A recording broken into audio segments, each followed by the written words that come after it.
నమస్తే.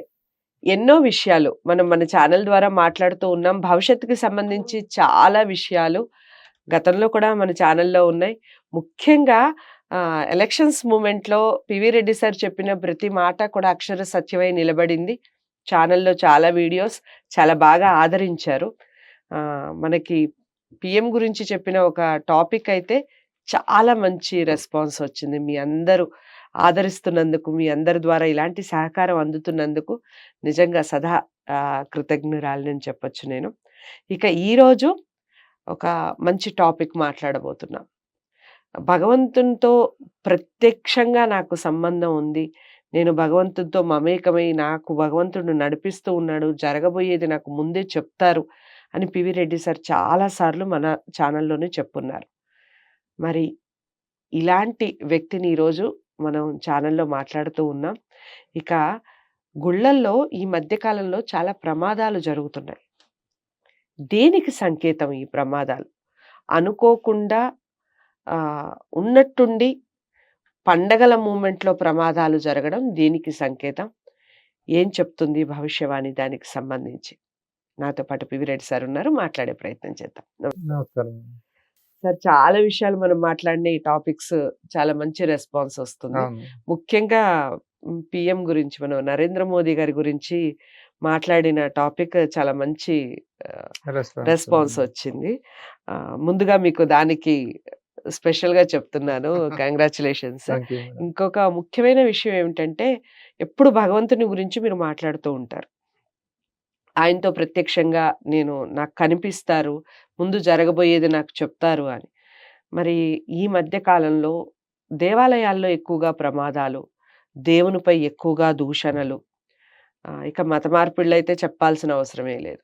చాలా వరకు మత మార్పిళ్ళు, రకరకాల ఘర్షణలు. ఎవరి మతానికి వాళ్ళు ఓకే. గౌరవించటం వరకు ఓకే. కానీ ఇలాంటి సంఘటనలు ఎందుకు జరుగుతున్నాయి? దానివల్ల ఏం జరగబోతుంది ఫ్యూచర్? ఇలాంటి ముఖ్యంగా మొన్న వైకుంఠ ఏకాదశి నాడు జరిగిన ప్రమాదం అయితే చాలా బాధాకరం అలాంటివి. ఎందుకు జరుగుతున్నాయి ఇలాంటివి? సో, చాలా మంచి క్వెషన్ మేడం. నా దివ్య దృష్టికి చాలా థాంక్స్. ప్రేక్షకులకు, మేధావులకు నమస్కరించి చెప్తున్నా మేడం. మానవుని ఇప్పుడు కొద్ది రోజుల్లో అంటే మనము గడిచిన కొద్ది రోజుల్లో తిరుపతిలో జరిగిన సంఘటన మనం చూసుకుంటే అలానే మనం గతంలో గూడా ఎన్నో దేవాలయాలు మనం ఇండియాలోనే ఎన్నో దేవాలయాల్లో మనము దర్శనం చేసుకొని తిరుగు ప్రయాణంలో మాత్రం చాలామంది గిట్లనే యాక్సిడెంట్‌లో మరణించడం జరుగుతుంది. మీరన్నట్లుగా సంవత్సరానికి కొన్ని వందల మంది గూడా అది దైవ మార్గంలో పోయి, భక్తి మార్గంలో పోయి, ఒక భగవంతుని సన్నిధానంలోకి పోయి సంపూర్ణంగా వాళ్ళు దీక్షలు జేసి నిరంతరము పూజలు, జపాలు చేస్తూ దైవ గుడికి పోయి, దేవుని గుడి దగ్గరికి పోయి వాళ్ళు సంపూర్ణంగా ఆ దైవానుగ్రహం వాళ్ళ ఆత్మతృప్తి, మనస్సు తృప్తిగా వాళ్ళు సంపూర్ణంగా దైవానుగ్రహం పొంది రిటర్న్ దారిలో మరణాలు సంభవించడం జరుగుతుంది. సో, ఇది మానవుని దృష్టిలో ఆలోచన చేస్తే ఇది మనము ఈ జన్మించిన మానవుని జన్మకు అది తీరని లోటుగా భావించవచ్చు. సో, నా దివ్య దృష్టితో మాత్రం చెప్తున్నా మేడం. ఇది రెండో కోణంలో భగవంతుడు ఉన్నాడు. ప్రతి ఈ ఈ భూమిపై జన్మించిన ప్రతి ప్రాణజీవి మనుగడకు, జన్మకు ప్రతిది కూడా ఆ దైవానుగ్రహమే అని నేను భావిస్తూ చెప్తున్నా మేడం. ఇప్పుడు తిరుపతిలో జరిగిన సంఘటన గురించి జనన మరణం మానవుని చేతుల్లో లేదు మేడం. జనన మరణం మానవుని చేతుల్లో లేదు. జన్మ జన్మకు ఒక కారణం ఉంది. మరణానికి ఒక కారణం ఉంది. ఇది నేను నా దివ్య దృష్టితో, దైవ దృష్టితో చెప్పడం జరుగుతుంది. ఈ తిరుపతిలో జరిగిన సంఘటన వాళ్ళ జన్మ కర్మలో రాసి ఉంది, అక్కడ అమలైంది తప్ప అది ఒక సాటి మానవునిగా ఆలోచన చేస్తే చాలా నిజంగా చెప్పాలంటే బాధాకరమైన విషయం నేను భావిస్తున్నా మేడం.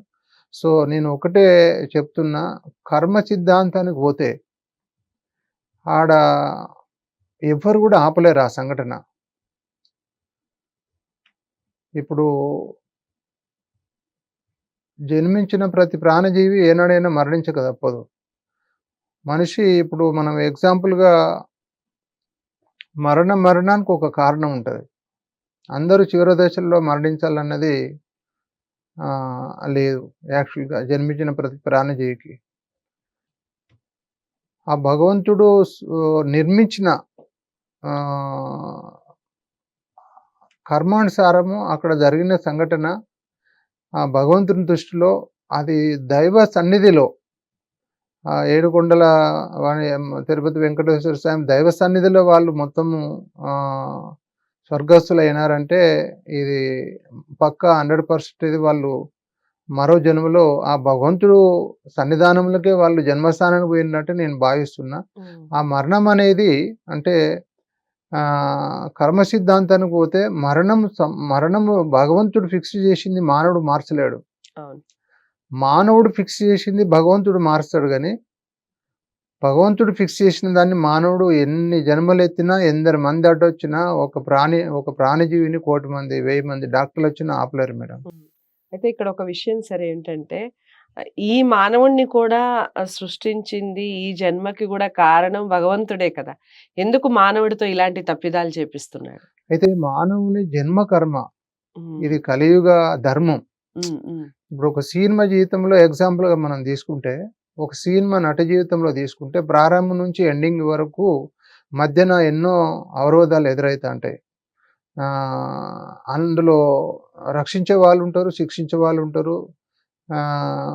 వాళ్ళు పతనమయ్యే పరిస్థితులు కూడా చివరి దశలో ఉండదు.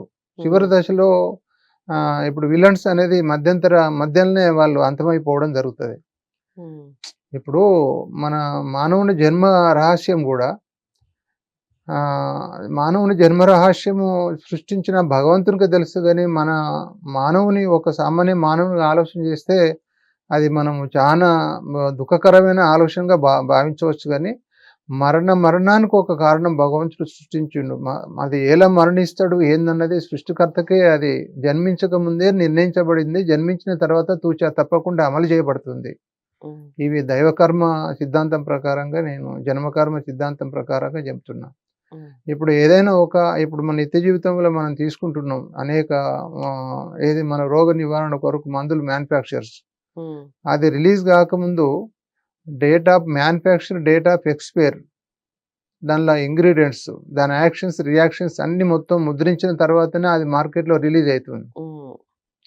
మార్కెట్లో రిలీజ్ అయిన తర్వాత ఎక్స్పైర్ డేట్ రాయడు కదా. అవును. మానవుని జన్మ కూడా అంతే. మానవుడు జన్మించక ముందే ఎప్పుడు జన్మిస్తాడు, ఎలా జన్మిస్తాడు, మధ్యన కర్మలు కూడా బంధించబడతాయి, నిర్మించబడతాయి.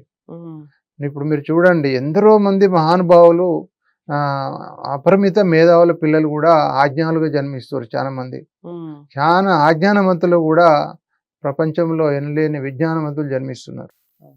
కారణం ఏంటంటే ఇది ఆ భగవంతుని సృష్టి జన్మకర్మలకు లోబడి మనం జన్మిస్తున్నాం, మరణిస్తున్నాం తప్ప యాక్చువల్గా ఏంటంటే ఆత్మకు మరణం లేదు. మరణిస్తుంది ఏంటిది దేహం మాత్రమే.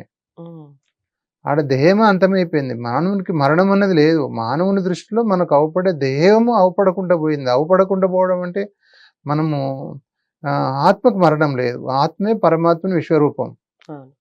ఇప్పుడు నేను గతంలో కూడా చెప్పాను, మానవుడు ఆత్మ ఆ భగవంతుని విశ్వరూపం అన్నట్టు. భగవంతుని దృష్టిలో మరణం అనేది ఏం లేదు. మానవుని దృష్టిలో మనం జన్మిస్తున్నాం, మరణిస్తున్నామని మనం బాధపడుతున్నాం తప్ప ఈ సృష్టి జన్మకర్మలు, భగవంతుని అద్భుత రహస్యాలు ఈ అందరికీ అర్థమైతే మరణం కూడా ఒక మరో జననం లాంటిదే. మరణం కూడా మరొక జన్మ లాంటిదే అది కూడా. కాబట్టి దైవ సన్నిధిలో భగవంతుని దగ్గర పోయేటప్పుడు మరి ఆ భగవంతుడు తప్పనిసరి మరి వాళ్ళని కాపాడాలి కదా, రక్షించాలి కదా. మరి ఎందుకు మరణించినాడు, కారణం ఏంటి? అయితే మానవుడు లోపం కావచ్చు, భగవంతుడైనా రక్షించాలి కదా. ఆడ ఎందుకు రక్షించలే? తాను నిర్ణయించిన సమయాన్ని ప్రకారంగా తీసుకుపోయింది తప్ప ఆడ భగవంతుడు నిర్ణయించిన సమయము ఆ కారణము ఎట్లా మరణిస్తాడు ఏం సంగతి అన్నది ఎందరు మంది ఆపినా అది మొత్తము అక్కడ రక్షించే వాళ్ళు ఉన్నా కూడా, ఎందరు మంది మేధావులు ఉన్నా కూడా ఆ మృత్యు వెంటాడినప్పుడు ఆ క్షణాలల్లా మనకి ఏది ఏర్పడదు.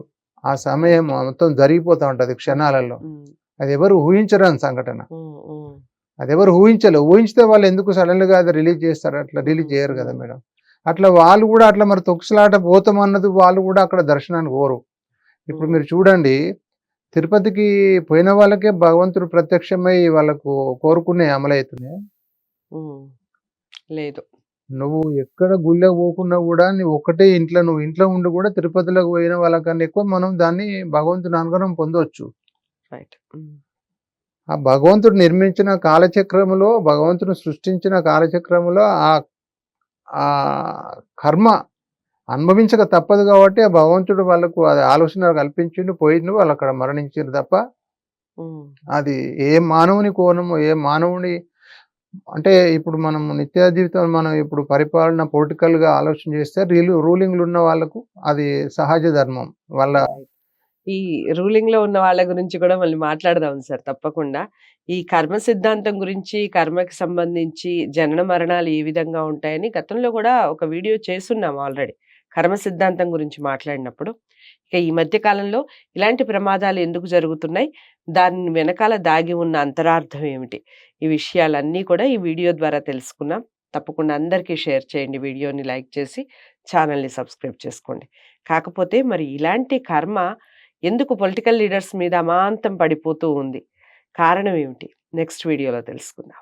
నమస్తే. హిట్ టీవీ యాప్, ఇందులో short news, live news, entertainment shows, movies, digital magazines తో పాటు మీ జిల్లా వార్తలను కూడా ఫ్రీగా చూడొచ్చు. అంతేకాదు కేజీ నుంచి పీజీ వరకు విద్యార్థులకు స్కాలర్షిప్ కూడా అందిస్తున్నాం. ప్రతి వారం 10 మందికి లక్కీ డ్రా ద్వారా ఒక్కొక్కరికి 10,000 రూపాయలు అందిస్తున్నాం. ఇంకెందుకు ఆలస్యం, వెంటనే హిట్ టీవీ యాప్ ని డౌన్లోడ్ చేసుకుని ఫ్రీగా ఎంటర్టైన్మెంట్ పొందండి. Hit TV app. Hit TV app. Please download Hit TV app. Hit TV యాప్ని ఫ్రీగా డౌన్లోడ్ చేసుకొని ఎంజాయ్ చేయండి. మీకు నచ్చిన ఎంటర్టైన్మెంట్ కోసం హిట్ టీవీ యాప్ ని ఫ్రీగా డౌన్లోడ్ చేసుకుని ఎంజాయ్ చేయండి. హిట్ టీవీ యాప్ని డౌన్లోడ్ చేసుకుని ఆస్వాదించండి, ఆశీర్వదించండి. ఇంతమంది సెలబ్రిటీలు హిట్ టీవీ యాప్ ని డౌన్లోడ్ చేసుకోండి అని చెప్తున్నారంటే ఎంత మంచి యాప్ ఆలోచించండి. అమెరికా అమెరికా అమెరికా అమెరికాలో చదవాలనుకునే వాళ్ళకి విశ్వసనీయమైన పేరు మన శౌర్య consultancy. UK Law 1 Year Masters. UK Law 1 Year Masters. 2 years work permit up to 5 years visa. Contact Saurya Consultancy. Contact 89851 89851.